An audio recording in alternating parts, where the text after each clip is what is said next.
Illinois just signed a $56 billion budget. $0 for the Bears, not a dime. And after that, Governor Pritzker steps in front of cameras and tells the monsters of the Midway to specify what they want. 5 years of proposals, blueprints, and requests for tax certainty. And that's what he comes with. The Bears board already voted on June 4th, Hammond, Indiana. And today I'm going to tell you why Illinois didn't lose the Bears because of money. They lost them for something way more embarrassing than that. But there's a move brewing at Hollis Hall that nobody's connecting to the stadium story. Ryan Poles still has cap room, and Cam Jordan, 10.5 sacks last season in New Orleans, is sitting at home without a team in June. I'm going to give you the case for signing him to Navy and Orange, and then I'm going to tell you exactly why that same case has a trap in it that could cost Chicago big. And to close it out, the Bears signed Caden Davis out of the UFL, literally the first day that signing window opened. Wide receiver, returner, and there's one specific fact from his past that nobody's talking about that changes how you read this whole signing. Bear down.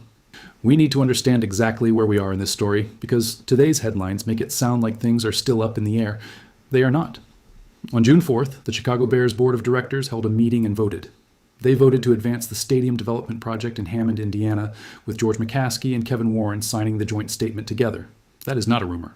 That is not a negotiating tactic.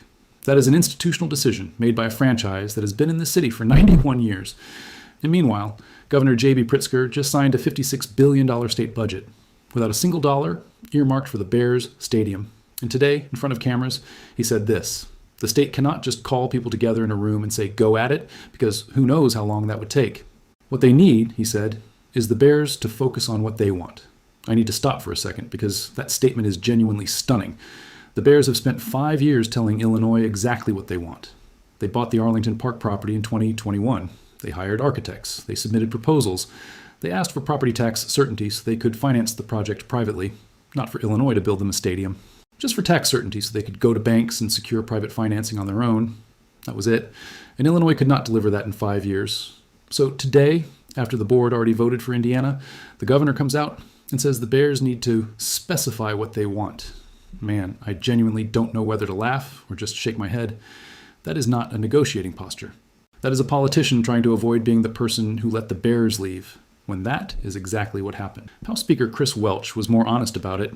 He said the Bears' December statement was very specific about Wolf Point, but the June statement was generic about looking at sites. And that tells him the team took a step back. Welch said the state is not feeling a big sense of urgency to call a special session. He is right about one thing. The Bears, for legal and negotiating reasons, did not say, Hammond, final answer, here's the address. They said they were advancing the project with the exact site to be selected. That gives them room to maneuver if Indiana does not deliver on the specifics. But the board vote already happened. The direction is set. Illinois is out of the picture. Now, there's a new legislative proposal today that deserves real analysis, not just a quick mention. State Representative Martin McLaughlin, Republican from Lake Barrington, introduced what he calls the Type EA Act today, House Bill 5797.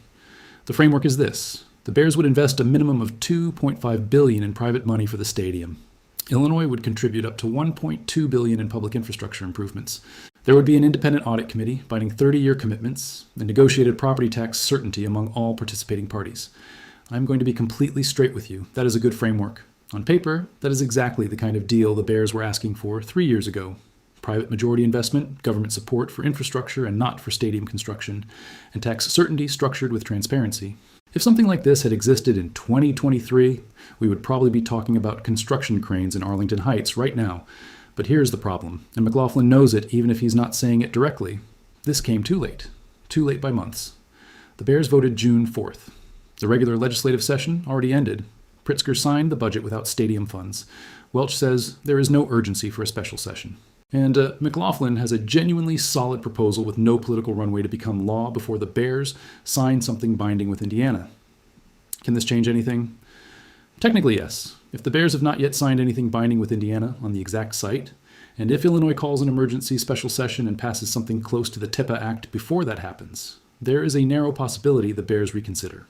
But that sequence requires Pritzker to shift dramatically, requires Welch to find urgency where he sees none today, and requires the Bears to choose to wait for Illinois rather than continuing to move forward with Indiana. I do not believe that sequence happens. And here's my hardest take of the day. Darren Bailey, Pritzker's Republican opponent in the upcoming governor's race, said something that sounds brutal but makes logical sense in this specific context. He said Pritzker's projected confidence about the state's negotiating stance is a bluff, that if the governor genuinely wanted to act, he would be calling the General Assembly into special session right now, and he is not doing that because he knows the deal is already done. Keep it a buck, I'm not here to weigh in on Illinois politics beyond the Bears. But in this specific situation, that observation holds up. When a governor signs a $56 billion budget without any provision to retain his state's NFL franchise, and then goes in front of cameras to say the team needs to tell him what they want, that is not strength. That is cover. That is a politician trying to manage the optics of a loss they are not willing to own publicly. What frustrates me most about all of this is that the solution was always available. McLaughlin's proposal today proves it. The deal was not impossible. The framework existed. The problem was never the complexity of the agreement. The problem was political will, and a class of politicians in Chicago and Springfield who put their short-term electoral interests above retaining a franchise that generates billions in economic activity and has been part of this city's identity for nearly a century.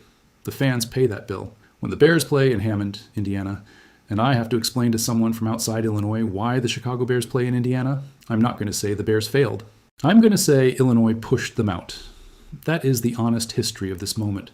For the fans on the south side, the north side, the neighborhoods that have had generations of families walking into Soldier Field, that loss is real. It hurts in a way that geography cannot fully capture. But here is where I land.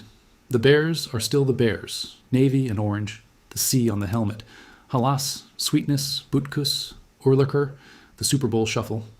None of that changes with a state line. The blame for this belongs to Illinois, and they should carry it for decades.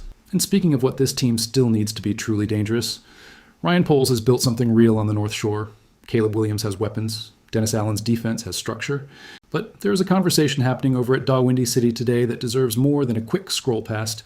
Cam Jordan is still available, and there is a real argument for the Bears to call him. 36 years old. 10.5 sacks last season with the New Orleans Saints. 15 tackles for loss. Not on a good team, on an organization that has been in rebuild mode for years. That is the production level Jordan maintained in 2025, and he is still unsigned in June of 2026. That strikes me as odd.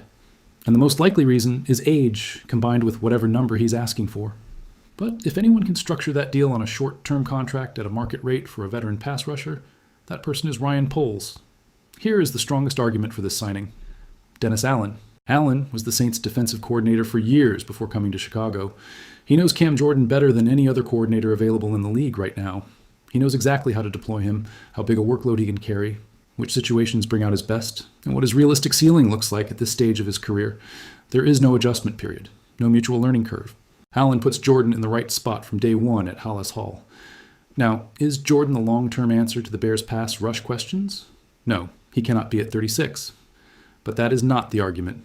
The argument is that the Bears have Montez Sweat as the centerpiece of their exterior pass rush, and beyond Sweat, the depth is thin.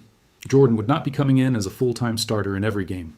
He would be coming in as a veteran who can give you 8 to 10 high-quality games per year, who can work in third-down situations where you need someone who understands how to attack the pocket at the highest level, and who can be a leadership voice for the younger rushers still developing on this roster. Leonard Floyd is also in the conversation as a lower-risk option. Floyd knows the system, has history with the organization, and if you need coverage in case a starter goes down, he is a reasonable answer. But between Floyd at this point in his career and Jordan coming off 10.5 sacks in 2025, the potential impact is not close. Bobby Wagner appears in the conversation too, mentioned as a leadership option for the linebacker core.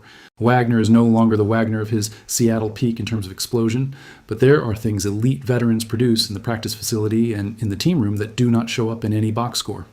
A young defense with developing pieces can benefit from having someone in the building who has won at the highest level and knows what that preparation looks like. My position: if Poles can sign Jordan on a 1-year deal with a reasonable base and performance incentives for sacks, that signing makes sense for this roster. It is not the kind of move that sells jerseys at the pro shop on Michigan Avenue. It is the kind of move that makes your team harder to attack when it matters most. And if that does not work price-wise, Floyd as a depth insurance option is still something the front office should be exploring before training camp opens. The real question Poles needs to answer before camp is whether he genuinely trusts his current pass rush pieces to hold up through a Super Bowl run. And if the honest answer to that is not entirely, then the free agent market still has solutions available. It is on him to take them. And to close things out, the Bears just signed Caden Davis, wide receiver and returner from the Houston Gamblers of the UFL. This dropped today. Literally the first day the UFL to NFL signing window opened for this offseason cycle, which tells you the Bears had this guy scouted and ready to go. Davis is 6 feet tall, 181 pounds, out of Northwest Missouri State, and his background is worth a closer look.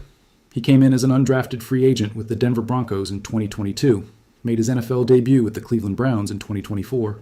In the 2026 UFL season, in 5 games with the Gamblers, he averaged 33.8 yards per kickoff return, finished second on the team with 275 return yards on 10 kick returns, added 4 tackles on coverage, and also caught 4 passes for 32 yards as a receiver. And there is one specific detail that caught my attention.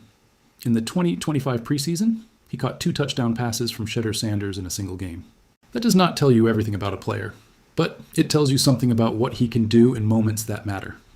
What does this mean for the Bears roster? It is a depth bet. It is not an immediate game plan impact for what Ben Johnson is drawing up. It is the kind of signing Poles makes at this point in the offseason because the value is high and the cost is minimal. If Davis gets to training camp, competes for a roster spot in special teams coverage, and shows that his UFL return numbers translate to the NFL level, the Bears have one more option in that unit. If it does not work out, they have not lost anything significant. What is worth noting is the process. The Bears were active in the UFL market the literal first day the signing period opened.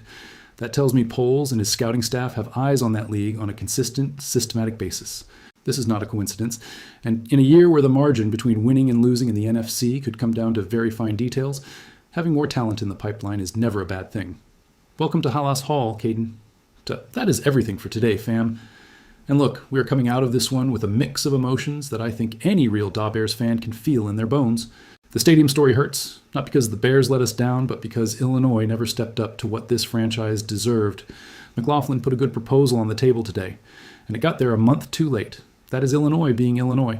But on the field, this team is the real deal. Cam Jordan could be exactly the kind of piece Dennis Allen needs to push this defense to another level. Caleb Williams still has not hit his ceiling, and that should terrify the rest of the NFC. And the Bears are using every available tool to maximize this roster before training camp. The story of this franchise does not change with a zip code. 91 years of Navy and Orange do not get erased by a state line. Bear down. Always. If this video gave you something today, drop your like and subscribe. And tell me down in the comments, do you think McLaughlin's Tip A act has any real chance of bringing the Bears back to Illinois? Or is this thing already done? I want to read every single response. Da Bears.